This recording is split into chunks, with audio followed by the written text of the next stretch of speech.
Alrighty, Happy New Year. This is the first broadcast of the new year. We're doing the Surf City Classic. This was shot in 2017. It was back-to-back weekends with Cycross. Actually, I filmed this one first, but released it after Cycross just because I wanted a little bit of continuity in my release schedule, because in 17 I had an indoor nitro race, and then that was Psycho Nitro Blast, and then I had an outdoor nitro race, which was Cycross, and then I had an indoor electric, which was the one we're going to watch, and then an outdoor electric, which was the China Worlds. So I just wanted it to make a little bit more sense kind of as a release schedule, but I did film it in a slightly different order than I released it. This is a really cool race. The challenge I did have was making this video look different than the Reedy race video. It was pretty hard because, you know, they were both filmed at OCRC, so it was just kind of tough to do that. Yeah, I'm excited about that. I'm also excited about my new ProTech quick pit thing, whatever. The Proline used to have one of these, but it costs like $87,000. This one is way cheaper. I just don't know why it was here, but they're pretty cool. They're available at most of your hobby stores, especially awesome ones like the RC Depot. There's my shameless plug. And I'm not drinking any wine tonight, just coffee, so I'll probably be up all night. Be chatting with my best friend later, hopefully, and be tormenting them. It's my R2D2 mug. Somebody just asked if that's a turkey baster. No, it's for fueling. It's not for the turkey. Nice try. What else should I tell you about this video? It was really hot, really muggy that weekend, but it was a pretty fun race. It was also the first time I got to see Ty running his new 10 scale program with X-Ray. It wasn't the best year for him on the nitro side, so I was curious if he sort of turned things around on the electric side. There's a couple warm-up races that he went to, or practice races he went to at OCRC, and looked really, really good with the two-wheel. The four-wheel looked decent, but the two-wheel definitely looked like it was going to be something really fun to watch at this race. Hey, Tyrone Robinson, what's up, man? Just saying hi to some of my Facebook followers here. And I'm just going to switch computers here so I can start the video somehow or other.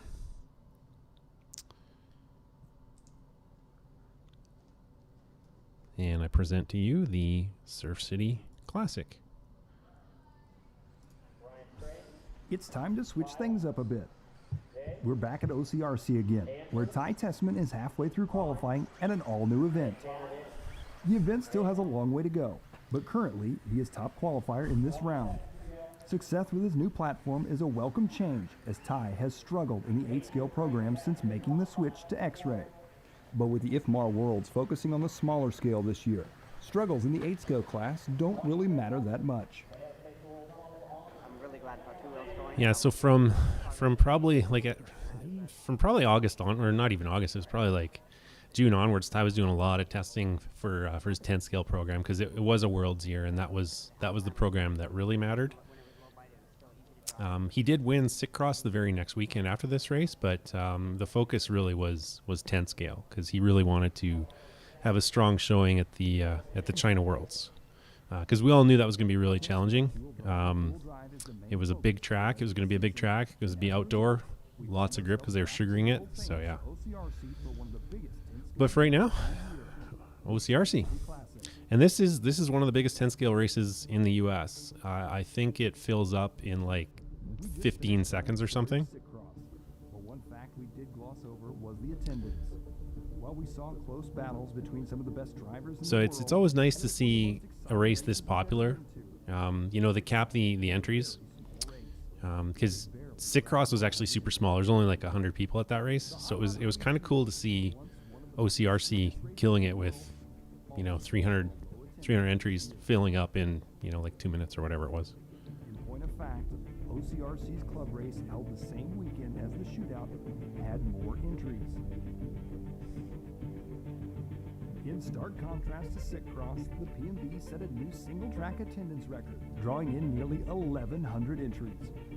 While it's hard, albeit a bit absurd, to compare a nitro race with an electric race, it does raise an interesting question. Are indoor races becoming more popular?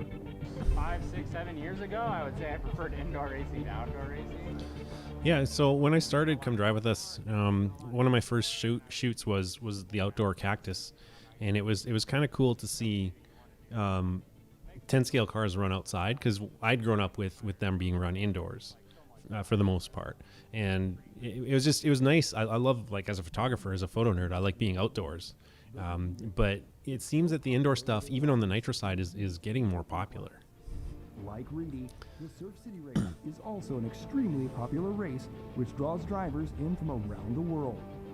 Entries are capped at 300, and it's sold out in less than 3 minutes. Yeah, so there we go. Sold out in less than 3 minutes. Internet and fill out a form faster than that. So honestly, you put a cap on it, it kind of adds some incentive to sign up early. I think a lot of races without any sort of cap, someone just goes, well, I'll sign up when I get there that morning, and then they just end up not going, and you end up with a race. Yeah, well, whatever they're doing at OCRC with this race, it's working. They don't feel like they have to Because it was to fill up in 3 minutes. That's pretty awesome. In all honesty, committing to a trip to Huntington Beach in the middle of summer isn't all that bad. Yeah, this is all B-roll. I didn't film any of this. I just bought it from Video Hive, I believe, is where I get most of my B-roll from. California Surfing, done by Leo, the heavy metal version. That's the best shirt ever. Talked to Kara, and that would be Kara. So yeah, I think I talked to her. Good job, and had a shirt made. That's awesome. That's basically how we all feel by the end of these races. Just like fall asleep. It was actually kind of cool to chat with Dustin Evans a little bit. I didn't really get to follow him much at the first Reedy race I shot in 14, and I really hadn't done a whole bunch of 10 scale until this event. So it was just kind of cool to follow him around. Older guy, he still's pretty fast. So yeah, and this is one of Proline's big races too. So that's always pretty special when your sponsor is putting on the race you're supposed to film. So that's pretty cool. Oh, hey Daniel, how's it going, buddy? Daniel Adams has tuned in, the former team manager for Proline Racing.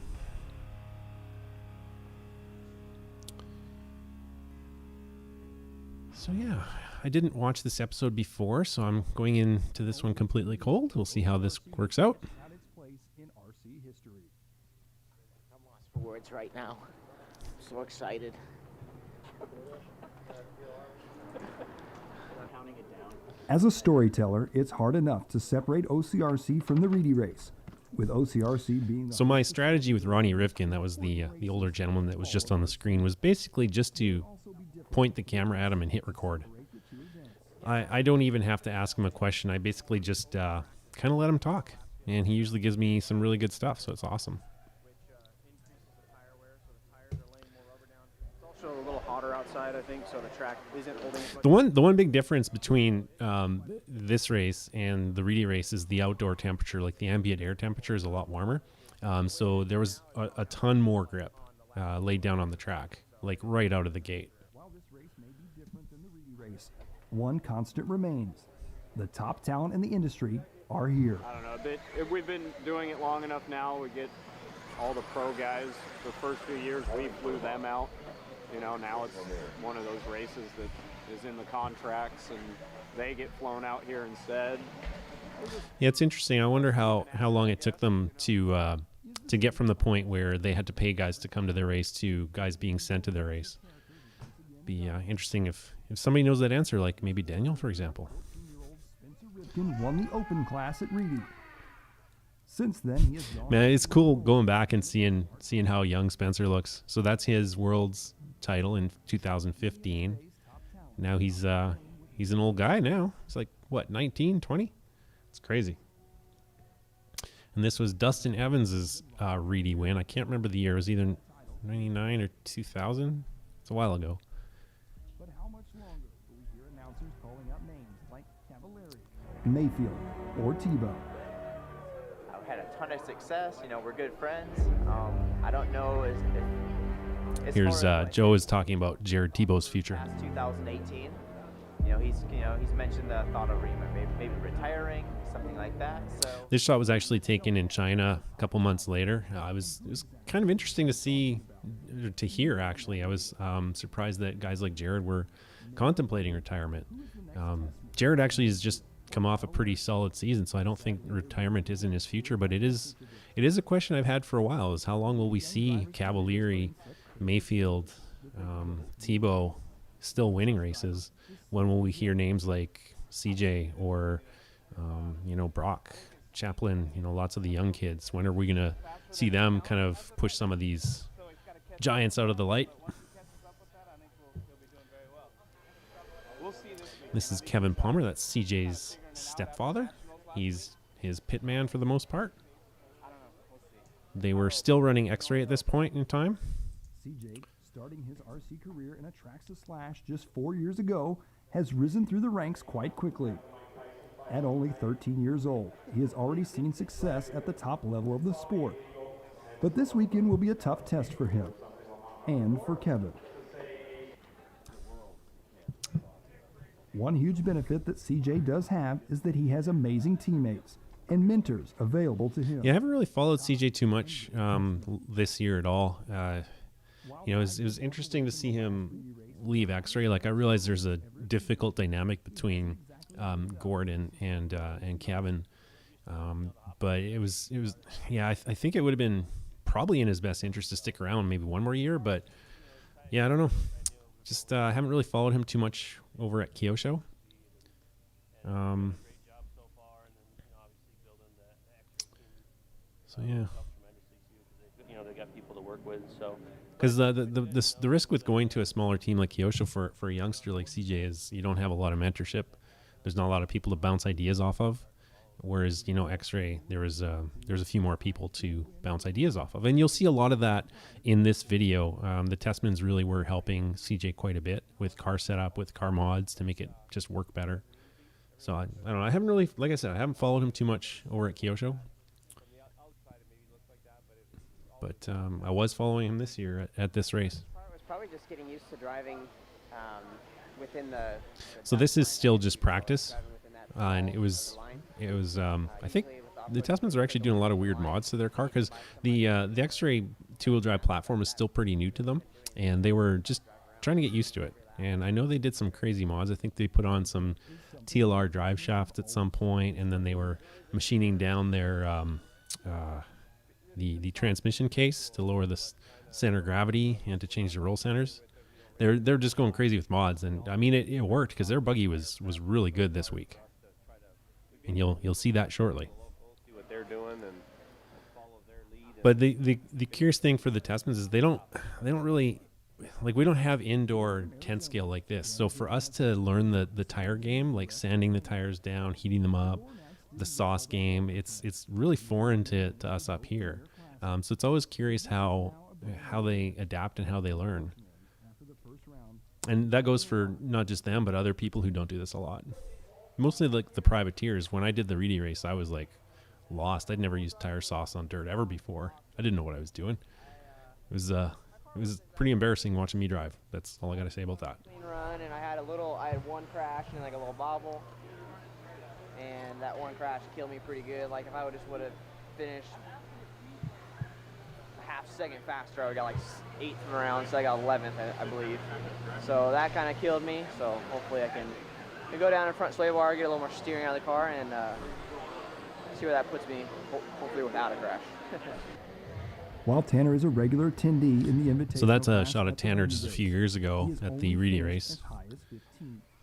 I can't remember where he finished at the Reedy race. I think he was in the top 10, if I recall. He was struggling a little bit here. I didn't write down his results this time, but I think he was kind of on the cusp of A-mains in two-wheel drive and four-wheel drive, but I think he was just kind of on the outside looking in.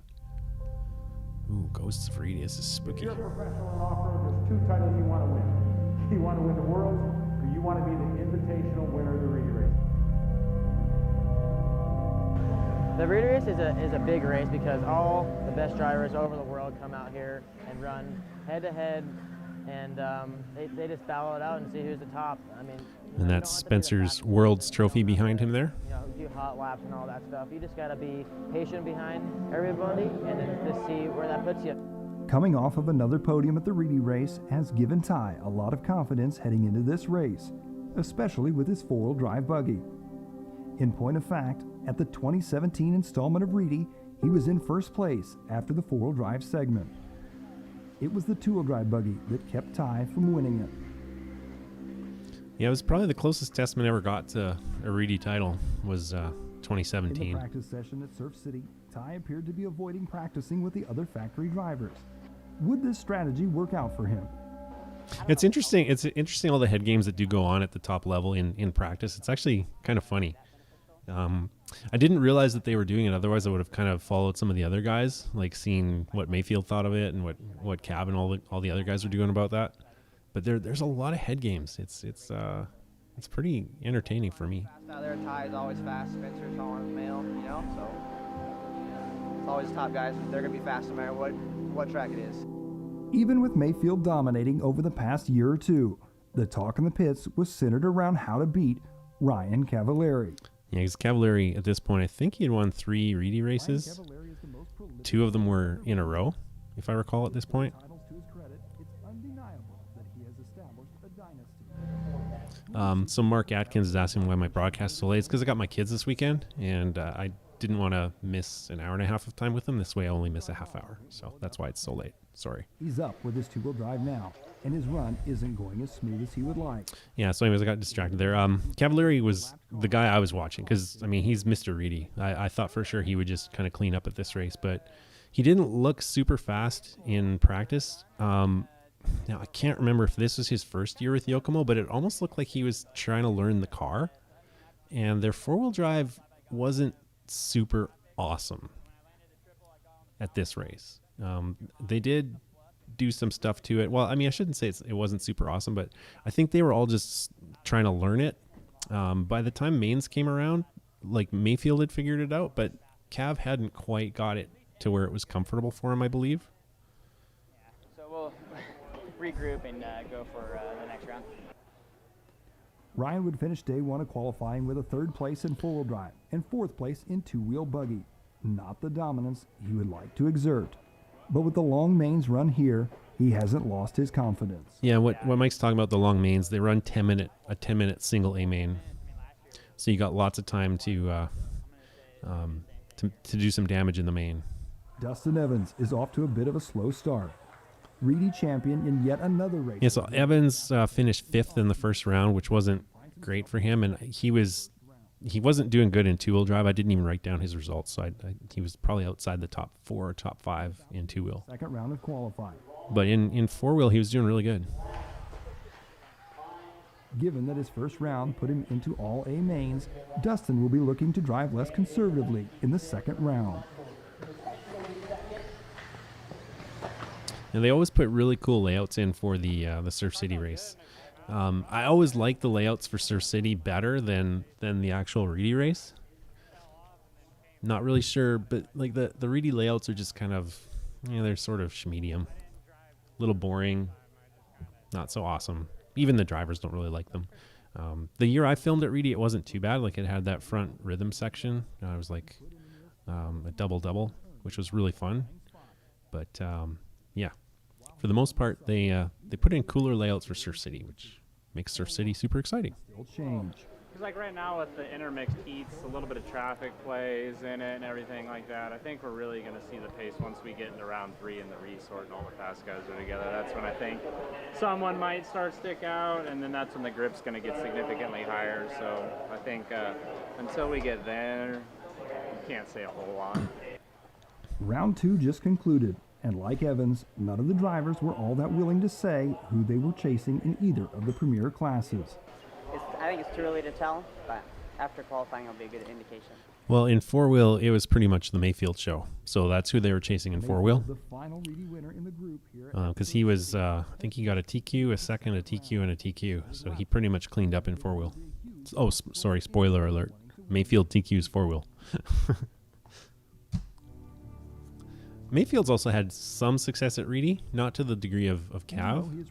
I think he's won two of them, but he's been runner-up a whole bunch of times.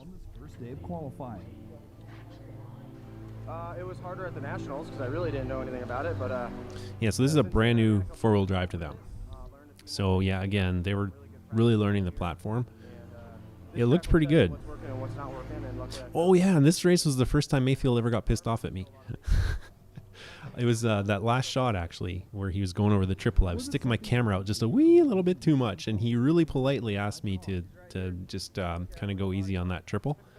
He suggested I maybe zoom in instead of holding the camera so close to his car.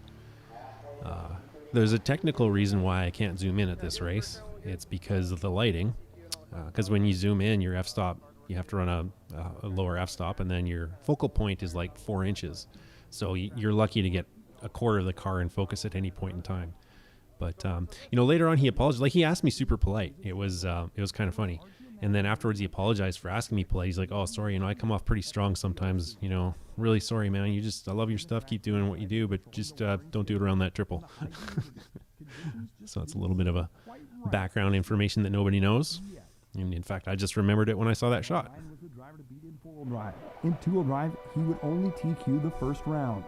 In fact, we would not see any of the Reedy race winners dominating this class at all. Yeah, so two-wheel turned into the Tesman show, which is something you don't hear too much at 10-scale races in the two-wheel drive. My cars didn't feel like it usually does. Now, the first round was not super awesome for him. He was 6th in the two-wheel. The two-wheel's better, but no, it didn't make up for the four-wheel. Four-wheel, we're going to make some big changes back to what we normally run, what we ran at Reedy, and go from there.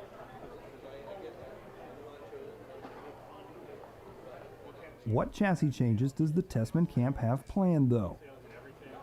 If I told you, I'd probably have to kill you. It just didn't have Sorry, the derailed. steering as I'd like, so I was trying to come in the corner, trying to turn in earlier, trying to muscle it around, and you just can't hang on to it that long, muscling the car around. What race was this again? Oh, yeah. Two-wheel drive felt good, just like last So this is where time. we're following Tesman here. Mistakes. I'm trying to focus a little bit. Dye would encounter brief spurts I of believe this is competition from Evans the in second round, and this and is his Town first in round TQ. 3.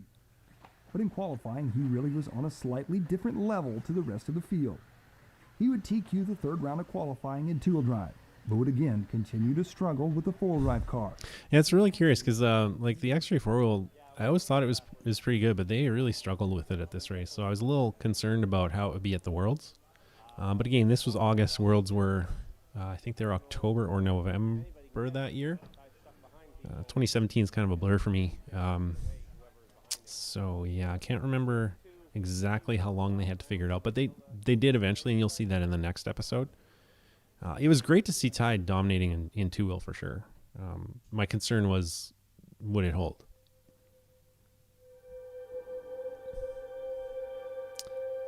Fathers and sons. Yes, this is a little bit of a controversial segment, but it's a story that had to be told.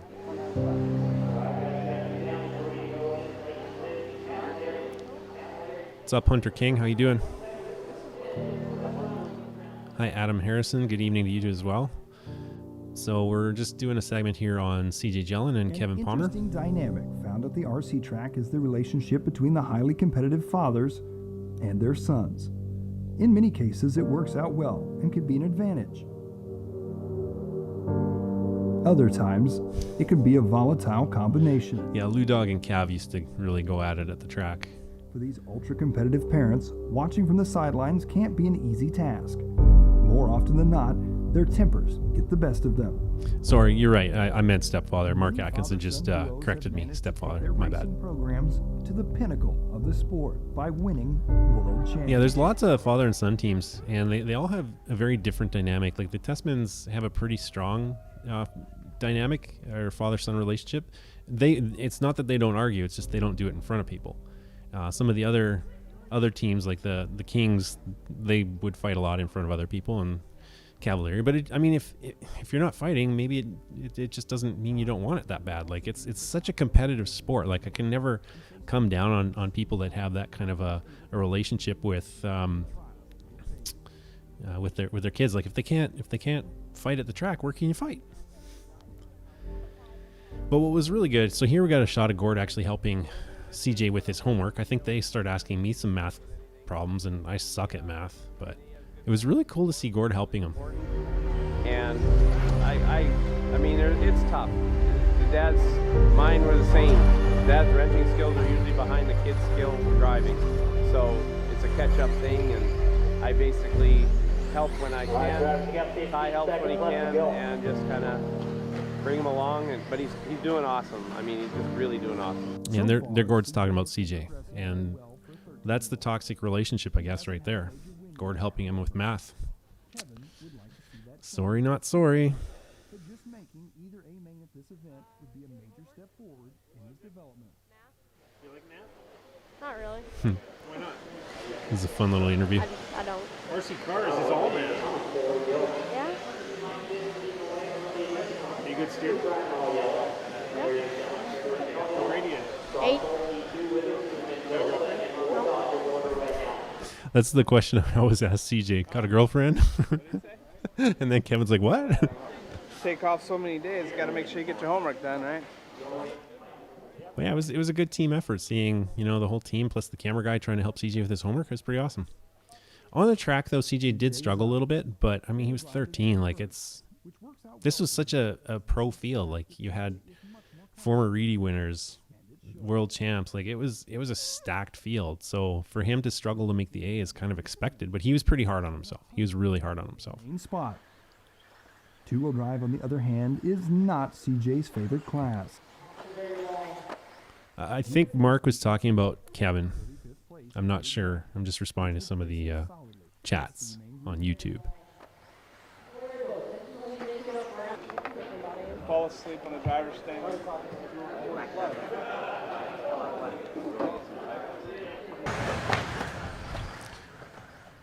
Round 2 saw him throw down another strong full drive run of 13th. This time he missed the A group by just over a second. Yeah, so he's just outside the A group, I think in both 4-wheel and 2-wheel. Or 2-wheel might have been a little worse. 2-wheel he might have been in the C, but 4-wheel he was really close. But Kevin wasn't overly impressed. And it was here we really saw how the learning curve for mechanics is just as steep as it is for young drivers. And as Gord mentioned in his interview, it's the learning curve for mechanics is just as steep as it is for the drivers. He's got to be able to keep up with the track. The track changes a lot, and he thinks that since the last time he ran it like that, that's going to work this time, and it just doesn't work like that. So he's got to figure that part out, I think. He's having a hard time with that this weekend. Normally he does pretty well with it, but I don't know, young, I guess. I'm not going to say anything. Typically, keeping up with the track changes I'll just does get fall myself on in the trouble. list of responsibilities. Just another small lesson that the team of CJ and Kevin will have to learn in their budding careers. For the third and final round for the day, CJ was trying to push just a bit too hard in 4-wheel. I had too many mistakes. Was your car hard to drive? I had a little bit too much steering. Probably. Hoping for an A-main worthy run, CJ would find himself laying down his worst 4-wheel run of the event. This run would keep him from qualifying directly into the A main. So now I do think they did have bumps. I can't remember if he made the bump into the A. We'll find out in about 20 minutes or so. Ooh, there's a bad crash. Yeah, Justin Hugelin says it's super competitive at this level, and it is impressive how well he did at 13 years old. In 2-wheel, CJ again improved his position, but the run was full of several costly crashes. With each one, the weight of the world seemed to be put onto his shoulders. While his struggles are not the same as his young teammate, Ty's weekend isn't going exactly how he needed it to go. But this isn't the first time the Tesmans have struggled. Their years of experience have taught them how to approach adversity. Treat your son like you'd want to be treated. I think you have to have that mutual respect. Yeah, so that was a soundbite from my very first, that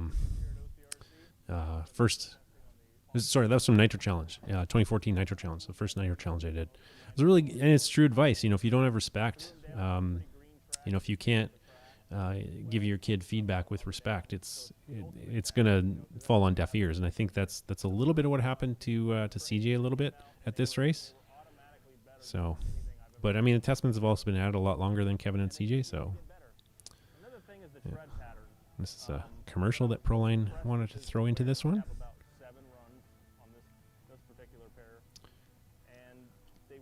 We won't be seeing Proline commercials in Come Drive With Us moving forward. My contract with them ended this January, so I'm looking for new sponsorship. Had a bunch of inquiries as to how to sponsor the series, and I'm pretty excited. There are more now than when I started. Well, this is a fun sequence. This is there's a bunch of the lady racers or girl racers at this event. Okay, so it's very male dominated. Yeah. At the top level, Rhonda's probably the most prolific female competitor.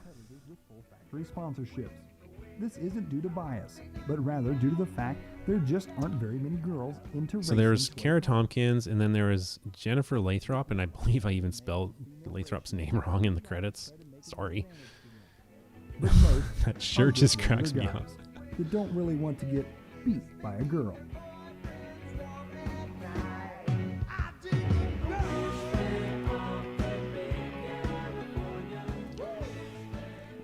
Rhonda Drake did more than most people realize to pave the way for other girls looking to get into RC. But it wasn't easy for her. Yeah, because they didn't want to really sponsor girls. That was not a market they wanted to go to. And then when they actually saw the potential from it and the marketing from it and everything, I was also fast. I wasn't just a girl racing. I was very competitive. Rhonda, whose brother-in-law got her into RC, had her parents convinced it was just a fad. Long before she met and married Adam, Rhonda had made a name for herself in the industry and earned sponsorships at a time when more than just a pulse was required. 28 years There's my dig on B-Team sponsorship. Although it's gotten better over the past few years, but around this time, it didn't really matter who you were, you could get sponsored. My brother actually started racing, and I didn't know that there was like this whole race scene to it. So I found out, and I was like, I need to go to the track, I need to check it out. And then he was like, no, I don't want you to come. So I go and I drove a short course, and I fell in love with it, and then raced ever since then. I'm not sure if Kara still races, but she had a pretty decent weekend here. Just to get around the track without crashing is often challenging at OCRC. Kara is participating in the very competitive two-wheel drive stock buggy class. Yeah, and the two-wheel drive stock buggy class is actually super competitive. So for her to do halfway decent in that one is, it says something about her talent for sure. Oh, I get so nervous every time I race. I put a lot of pressure on myself, I think. I want to do good for myself, and I know I have like a standard that I want to set for myself. But yeah, I get nervous every time I race. Another one of the girls racing here this weekend, Jennifer Lathrop, is faring a lot better than Kara. But she's been Jennifer's doing this super a bit competitive longer, too. and she has an amazing crew chief that helps with the wrenching. And her husband is always He's like really stepping right up to help her with all her wrenching needs. So far, so good. I'm actually going online to check my results right now. See what kind of changes I need to do, what modifications. Talk to my crew chief here, see what we can do. He's like, what? Jennifer's best run in stock buggy was 34th, which put her more than halfway through the field. Her crew chief, who is her husband, also races. But what happens when they end up in the same class? You are the enemy, and I'm going to beat you, and I mean, that's the way we do it. So we're both very competitive. He was standing right beside her. That was just classic. He says, "I'll just beat her They down." were not running the same classes this weekend. Unfortunately, her husband isn't the only guy on the track that would punt her in a heartbeat. Oh yeah, that's what he said. Punter in a heartbeat. Individuals that are still out there that are against women racers. So I deal with that everywhere I go. So they tend to race me a little bit different. than the average racer, but that's very far and few in between, I would say. So most of the time I do get the same respect as any other man out there. A mid-pack performance would have Kara ecstatic, but Jennifer is hoping for more in the final qualifier tomorrow. See, I think they did three qualies the one day and then one on mains day, if I recall. I can't quite remember what the format was. But yeah, this is the last day, so last chances for people on the bubble like CJ and Tanner. Because at this point, I think four-wheel drive was pretty much locked up because Mayfield had a TQ, a second, and a TQ. Sunday, the final day of the Surf City And then in Classic, two-wheel, it starts was out Ty with had the it pretty running much of locked the up too. final round of qualifying. I've changed my four-wheel back to the way I've been running it all year. Hopefully it's good again. Mayfield and Tesman have their TQ spots already locked up in their respective classes, but the field behind them is far from set. CJ and Tanner will have one final shot at qualifying directly into the A's instead of playing the bump game. I'm not driving very good in class. Yeah, so Tanner just said he's not driving very good. He's so hard on himself all the time. After every interview, I just want to say, it's okay. Just smile a little bit. The track's hard. All the little ripples in the track for the triple and stuff. That plays a hard little thought battle there. We'll see what happens. The four-wheel drive buggies are staged for the final time this weekend.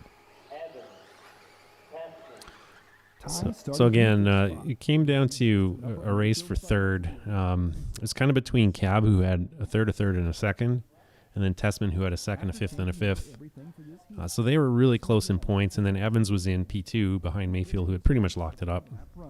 Which at least put him into striking distance of Mayfield, but he was still 2/10 off of Ryan's pace.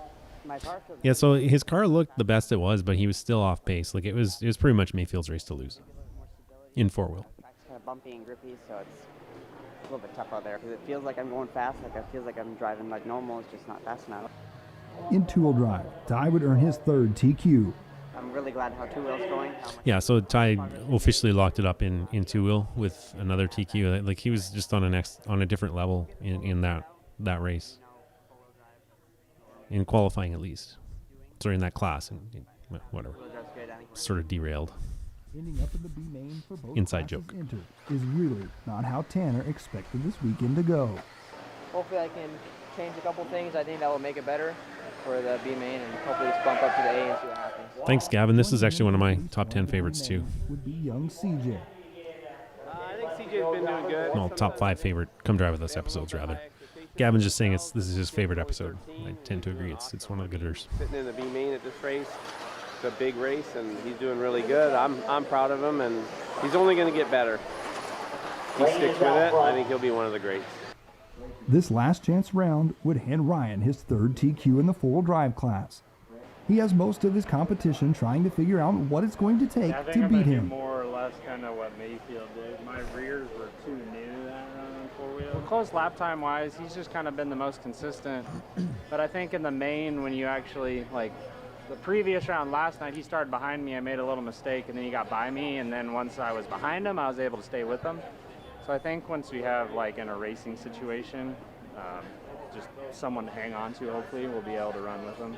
So far, no one really has an answer for him. You just got to set yourself up and hope he makes a mistake, which he doesn't do very often. I also heard it's a prototype car, and then there's some maybe some iffy parts, so we'll see. Got to run a 10-minute final, so we'll see. I don't know. But hopefully it's a good race. I don't know. We'll see what happens. But you got to be consistent for 10 minutes, and the whole pack, I think, is going to be really tight. So it's going to be an interesting race for sure. For both Kara and Jennifer, the LCQ didn't do much for improving their positions. I want to say four wheels probably around the C or D main, roughly. And then two wheel, I think I'm around the D main. You know, again, that's a pretty solid finish in a field like this, and it's not a small race. Like this is a 300 entry race. The race runs AAA mains. This is a popular format as it rewards the most consistent drivers with the win. It does, however, exclude bumps. So if you're not in the top 10, you're destined to watch the main events. At Surf City, they do things just a bit differently. First off, there are bumps. So for drivers like CJ and Tanner, even though qualifying didn't go as they had hoped, they still have a chance to make the show. Secondly, they run single 10-minute A mains with no second chances. Yeah, and I really like that format because like the AAAs are fun and cool and it's awesome, but you know, if you have just like an off day and you're just on that bubble and you miss out, you're screwed. So I really like that they have the bumps at this race. It's pretty awesome. Yeah, Daniel actually sells out in 3 minutes, not 4. Daniel Adams is online. He's just saying it sells out in 4 minutes. You should have joined earlier. We reviewed all this, Mr. Adams. I need to get going. Don't worry about him. Go for Tommy. Late in the race, however, nerves seemed to get the best of CJ, and he made a few nearly fatal mistakes. So there's Gord watching CJ. He gets really into it. Yeah, a little bit nervous. I think CJ handled himself really well, though. I think he was faster. He just couldn't get by Tommy. Tommy kept the door shut really well. With a small gap to Tanner, CJ could now focus on getting by Tommy Hines. And CJ did so with a textbook perfect pass in the triple section. He would hold on to take the win. I did good bump, so I'm happy. Oh, he drove really smart. So in this class, CJ gets to go to the main. Whereas if they did AAA mains, he'd be the winner of the B main. Oh, screensaver. No. There we go. Sorry, like I was saying, I'm a huge fan of bumps. I think it's a really cool format that they do at the Surf City race. I'm not sure if other big races do this. I know AAAs are super popular in the 10 scale class. Or what? Yeah, there's CJ crashing a bit. And this is 4-wheel now. So Tanner would get the bump in 4-wheel, but CJ is well down. Yeah, he's down in 11th spot, or no, sorry, 9th spot, 8th spot. Here we're following Jennifer Lathrop. She has just bumped out of the F main and is now in the E main. So she's down in the E in that class. Again, you know, it's so hard. Like the difference between E and D is probably like a second or two. Overall, I feel that I did pretty well. Okay, so Chris Lemarier, I'm sorry if I butcher your name. He says that the Desert Classic, which is held in Phoenix, also does this same format. So that's pretty cool. And that's the bumps with longer A mains instead of triple A mains and no bumps. Kara also struggled in both of her mains, but she viewed this event as a huge learning experience. Overall, it's good. Yeah, I mean, I'm happy with everything for the most part. I mean, racing could have gone better, but overall, yeah, it was good. Now I know where to improve, and I'll be back for club racing to improve on my lines and stuff. But it was good. Overall, weekend was good. It was fun. It's down to the final 2 pro mains, and not a moment too soon, as some of the competitors appear to be fading. Would the same be true for their equipment in these long? It's the $1 million shot right there. And no, it wasn't staged or anything. He was actually sleeping. It's actually better as a 10-minute main because then there's more chance for mistake, and I think that'll work in our favor. Ty Tesman. So Gord thinks 10-minute mains are going to work in their favor. So we'll see how that works out. He will be starting 4 positions. Kevin D, yes, the Desert. Well, I don't know. The Desert Classic isn't really the new Cactus, because to me the Cactus Classic is always an outdoor 10-scale race. It just happens to take place in Phoenix, but I wouldn't say it's the new Cactus. No.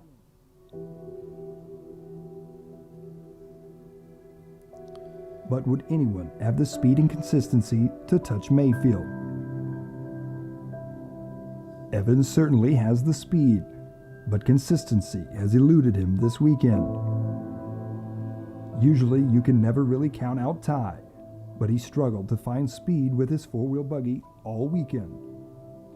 The pressure is on Mayfield, who has taken a significant gamble by running this 10-minute final on nearly completely bald tires. Yeah, I believe he was the only one who did that. If I recall, did he do the same thing? I guess we'll find out if he did the same thing in 2. I can't remember if he did or not.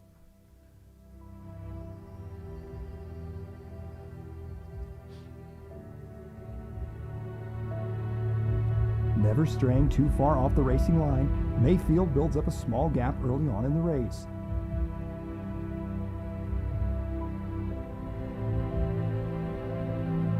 So that's the gap between first, second, and third right there. Rivalry and Tesman are in tow.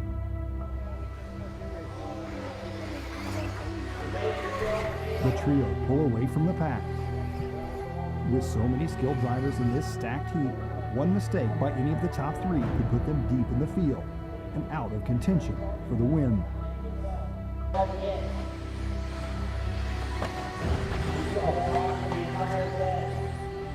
After an early, failed attempt at passing Mayfield, Ty would drop off the pace slightly. He would also make the first major error of the race. Yeah, so I missed the... Ty was actually battling with Mayfield kind of early on. I missed the... I was following somebody else at that point in time. But he did miss the pass pretty early on, and that kind of took his mojo away. I can't remember where he ended up finishing, his third or fourth after that. But Mayfield basically had no competition. He just checked out. You know, he had that. He basically just fought off Ty in the first couple minutes, and that was it. Then he was gone. So if that car did have some sketchy parts on it, they didn't show because Mayfield figured it out at the end. Could he walk away from Surf City with a double win? Ooh, it's kind of a cool shot. Basically a slick at the end. Actually, I went out on slicks essentially, and the track is, as you can see, it's super dark. It's insane grip. It's pretty damn difficult to drive, but you know, everybody's in the same boat. So luckily, once my tire sauce kind of wore off and my battery chilled out because we top charged it so much to make 10 minutes, it was good. The car was easy to drive. Did the same thing every lap. It was a good time. Had a chance to pass Mayfield. Just didn't work out. We both kind of. Yeah, Chris said it would be awesome to come drive with us at the BK Classic. Yeah, I totally agree. That's absolutely on my radar to do one of these years. I just don't know with COVID and all what the border opening looks like. So fingers crossed for 21 or 22. Speed escaped Tesman this weekend in four-wheel drive. He was TQ in the two-wheel drive class, and he had plenty of speed. So here we got Ty starting up front. He was the TQ. The start was clean. And remember, in two-wheel drive, he basically killed it in qualifying because he had, like I said, he had a sixth and then 3 TQs. So he was pretty much lights out in qualifying. But mains are totally different animals. So you can see right there, it's looks like it's Ty, Mayfield, and Rivkin in 1, 2, 3. And for the second main in a row, it would be a trifecta of elite drivers setting a blistering pace. As they have done countless times, Ty and Ryan would again battle for the lead. And I'm pretty sure that Ryan went out on slicks and everybody else went out on maybe one-run tires or just properly broken-in tires. But Ryan went out on used ones, if I recall. Selection that paid off in the four-wheel class also looks to be working out for him here. Yeah. Yeah, so he's running the slicks, and you can see he's kind of all over Ty. little bit of a, I think he got a little impatient there. Like, I thought it was a really poor place to try to pull the pass. Kind of couldn't make the second double, and then Spencer got the lead. Spencer was now the benefactor of what might not have been the best racing decision. Yeah, Mayfield was, when I released this video, we talked about that, and he didn't think it was a poor racing decision, but I really did. It was a pretty sketchy place to pass, but. And here comes Mayfield again. The pressure got to Ty, and he locked his tires under braking, spinning himself out. Oh yeah. As if Ty just had a bad run. On the very next jump. So now it's down to Mayfield and Rivkin. Started on pole and led nearly half the race. Was now in the fourth position. It sucks when it doesn't work out for you, but it's good when it works out for you. So you just kind of take the good with the bad. Up front, Ryan and Spencer, who have had issues in the past, were putting on an amazing driving display for the spectators. Wow, that's just amazing. He's gonna have a problem. I know. I was making sure I wasn't gonna hit him. I think that was the very last corner. No, this is the last lap. In similar fashion to Ty, but not quite as detrimental. Ryan overshoots a jump and gets back on the throttle a bit too hard. He spins himself out. This gives Spencer some much-needed space and allows Ty, who is now in third, to close the gap to Mayfield slightly. So it's 5 seconds to go. Looks like it's Spencer's race to lose. Oh, right. And Mayfield had some kind of an issue on the front straight, and Tesman got by. Was done. Yeah, and he ran out of time too, so it came down to Tesman in 2 and Rivkin in P1. I was a third in qualifying. I just didn't really have the best of luck, but starting third, you can be the best place to be. And Ryan and Ty were battling in front. I was kind of waiting behind for a mistake, and sure enough, it happened. And then Ryan and I got a really good battle a couple laps in, coming on the straightaway, and it was just amazing. I couldn't believe that we were. This is the coolest sequence ever. I just love that. Hit each other really. It was pretty amazing. And like that's pretty classy driving there, and a lot of respect for each other. And all these guys put in so much time. Same with me. We all put in so much time to do that out there, and it pays off. Gord and Ty were clearly disappointed with how the mains worked out. Hey, good race. I wasn't trying to do anything on the jump. I just went inside. I jumped on the inside. We touched a little. Over the jump, it's just like depth perception over there for the drivers. Like, you know where you are in the lane, but you don't know where you are height-wise. And then me and Spencer, we all three, that first 5 minutes was pretty insane. So I ended up getting third, Ty got second, Spencer won. It was a good race. For young CJ, Surf City was yet another stepping stone into what is sure to be a promising career.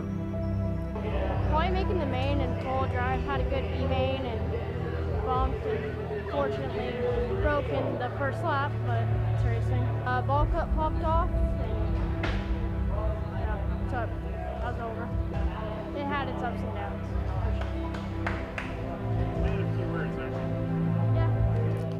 Yeah. As for time, with the world so close. So yeah, it was. This was the time these guys wanted to do well in 10 scale for sure, because this is just a couple months before China. Granted, it's a different race. It's outdoor. It was a big track. Would be sugared. Running the sweep tires, which were pretty much shit on a set of rims. Like, they're just terrible. So yeah, but regardless, momentum's momentum in this sport. Winning a race like Surf City isn't their primary goal. Not this year. I think, we have 6 guys that could go to the Worlds that could win. So, if you can beat those guys, I think we're missing maybe 2 guys in the U.S. that can win races. So the significance level's there for sure. It's a really race track. Obviously it's a big following of the industry within Southern California. You typically see a lot of people here. So, yeah, it's good. It's good to win at this race. A lot of time before Worlds to get ready, and we'll be back there in China. I think we're miles ahead of our two-wheel where we started. Even from the Nationals, we're ahead. So it's just all coming together, and hopefully we can have a good Worlds.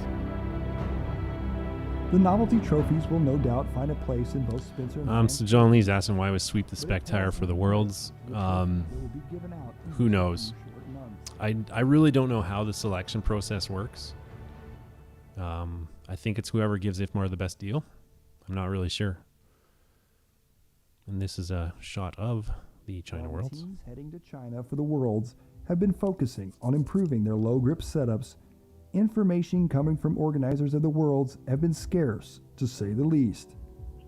We could all be thrown a huge curveball when we arrive in Xiamen. Well, that's right, because we weren't really sure what the surface was going to be at this point. Top drivers in the world. Because there's rumors that it would be. That's right. Now I'm sorry. I remember now. There was rumors that it was going to be just loose, kind of loamy-ish or dusty-ish. Because the sweep tire that they selected was basically super soft. The equivalent of like an M4 in the Proline rubber. So I think given that information, we sort of assumed that it was going to be pretty loose. And then not too long after, we discovered that they put down molasses. Well, this is a fun sequence. It was the Mayweather fight. Mayweather McGregor, I think it was. Like on-road guys coming to race us on this track. It's not gonna happen. Yeah, if I went to ETS, I'd be getting McGregored all day. It's not even gonna be close. Honestly, I don't care. They're both getting paid a crap load of money to beat the shit. Now it's not as exciting as the first 2 rounds. McGregor in 4. Guaranteed. Incorrect.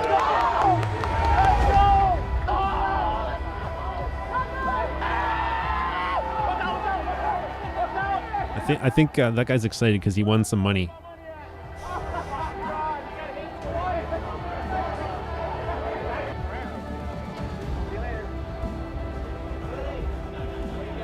Yeah, they had the McGregor fight on the big screen there. I remember this. It was a super fun race. I really enjoy going to OCRC. Nick and his dad, they really do run a great facility, and every race that I go to there, I thoroughly enjoy. It's super fun. So that was the Surf City Classic. It's also one of my favorite episodes. I really liked it. It was a fun race. It was an exciting race. So yeah. Anyways, if there are any questions, I'll just kind of see if there are some of these.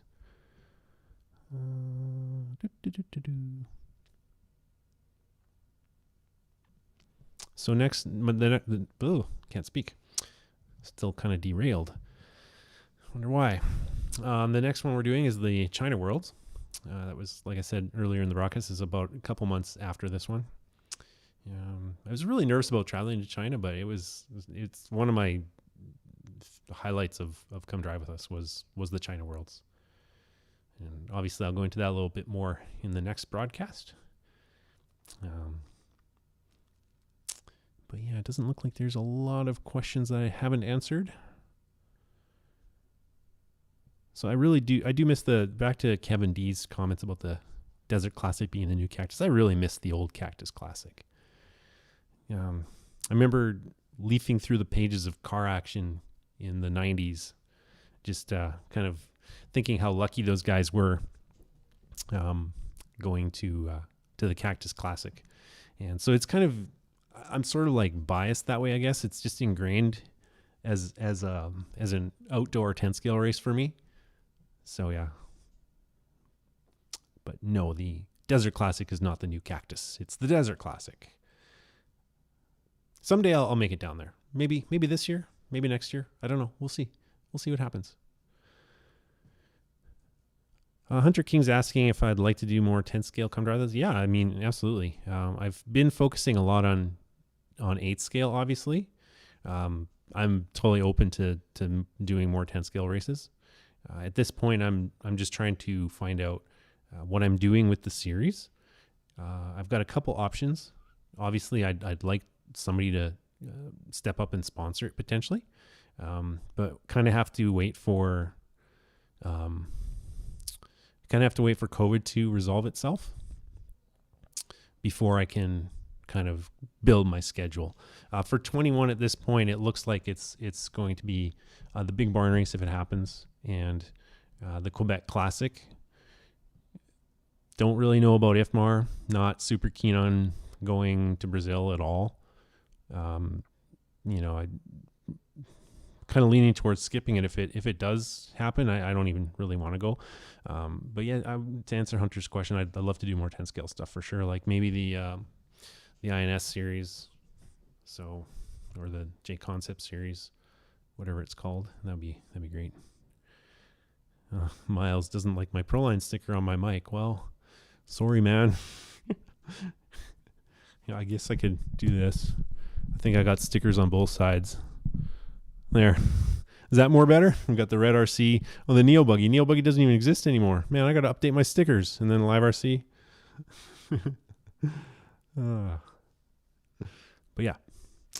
So this year I'm probably sticking in Canada a little bit, unless the border opens. Then I'll have to revisit my schedule, because I really, really, really want to go to the RC Chili Bowl.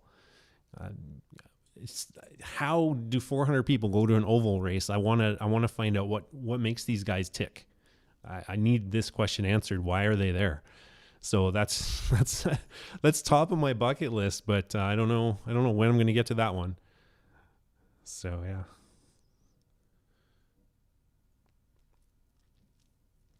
Can I focus a little on Dakota more? I suppose I could, if he would start winning. The thing about Come Drive With Us, like my instructions from Mr. Matson were always, if they win, they're in. And obviously he's paying for it, so he wanted me to focus a little bit more on the Proline guys. But Dakota just, every race I've been at, he's had just really bad luck. I don't know. Hey, Tori Camaro, how's it going? Long time no see. Trevor Forlot is saying thanks for the videos. You're welcome, and I'm sorry for butchering your last name. Reading isn't my thing today. Distracted. So, yeah. Anyways, I think that's pretty much it. Somebody just mentioned that I need an assistant. I tend to agree with that, and I'm definitely open to suggestions on that front, for sure. You know, an assistant would be great, because filming these alone is pretty tough. Plus, like, I'm so close to. Actually, I was talking. This is my best friend sending me this message. I'm so close to the industry that I don't know what questions to really ask these people. It'd be nice to just get a complete outsider's perspective on this whole craziness that is an RC race. Because like I said, I've been doing this for 25 years. I don't really know what new questions to ask, and it'd be just kind of cool to have, you know, a unique perspective on this sport.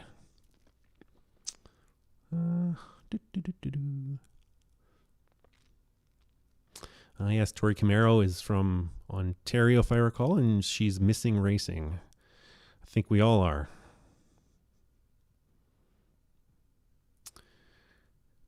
Well, I mean, for us, we don't race in the winter too much. There's a little bit of on-road, but I'm not a huge fan of on-road racing. And we don't have any indoor off-road tracks, unfortunately. But anyways, that's pretty much it. So I'm not sure if I'm going to do the Worlds next week. I might actually do that one in 2 parts because it is a pretty long video. That one's 90 minutes. But Philip Marzinger is asking when the Huddy Arena Worlds video is coming. Soon-ish. I have the icebreaker done. I just am waiting for my narrator to call me back. Mike has had a few health problems. So I just want to find out if he's still interested in helping me out with the series. So I just need to kind of finish off the icebreaker, and then I've started editing the Worlds. It's pretty good. So it was a good race, and I'm looking forward to releasing that one. But it's going to be a while still.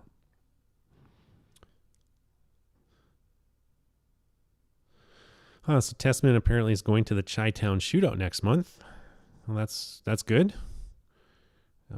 Unfortunately for us, they changed the rules, so we have to have a negative COVID test before they let us come back to our country. So that'll make traveling outside of Canada super awesome.